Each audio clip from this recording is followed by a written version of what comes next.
Tu commences la philo ou HLP cette année, alors voici les 5 pièges à éviter absolument si tu veux avoir une bonne note au bac. Premier piège, c'est de croire que faire de la philo, c'est donner son avis. Si dans ta copie tu écris je pense que, alors clairement ça va pas du tout parce que tu es en train de donner une opinion et t'es pas en train d'argumenter, de définir et surtout de problématiser le sujet. Deuxième piège, c'est oublier les auteurs.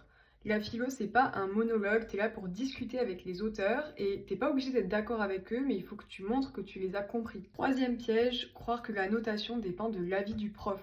Alors peu importe, vraiment, on s'en fiche si le prof est d'accord avec toi ou pas. D'ailleurs, tu peux même avoir 20 sur 20 alors que le prof pense totalement l'inverse de ce que tu as démontré, parce que ce qui compte et ce qui va être noté, c'est ta manière de mener un raisonnement et d'argumenter. Quatrième piège, ça va être de se précipiter sur une réponse. En philo, en fait, la réponse, c'est pas ce qui importe le plus. Ce qui compte le plus, c'est de poser le problème et de poser les bonnes questions. Par exemple, si le sujet c'est est-ce que le travail rend libre, ça sert à rien de foncer tête baissée pour dire oui ou non ou un peu des deux, parce que ce qui compte c'est surtout de décortiquer les termes du sujet. Qu'est-ce qu'on entend par travail? Est-ce que c'est une activité rémunérée, un emploi salarié? Est-ce que c'est une activité créatrice? Est-ce que c'est de l'artisanat? Et qu'est-ce qu'on entend par liberté? Est-ce que ça va être une liberté intérieure, une liberté économique, une liberté physique de pouvoir se déplacer dans l'espace, etc.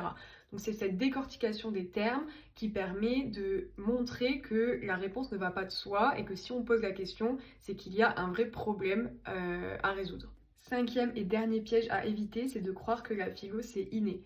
Alors non, il y a une méthode et comme toute méthode, ça s'apprend. Je viens de vous donner un exemple juste avant, mais il y en a plein. On peut par exemple aussi s'appuyer sur l'étymologie des termes, etc. Donc non, même si tu n'es pas un génie de la philosophie, tu peux quand même cartonner et avoir des super notes.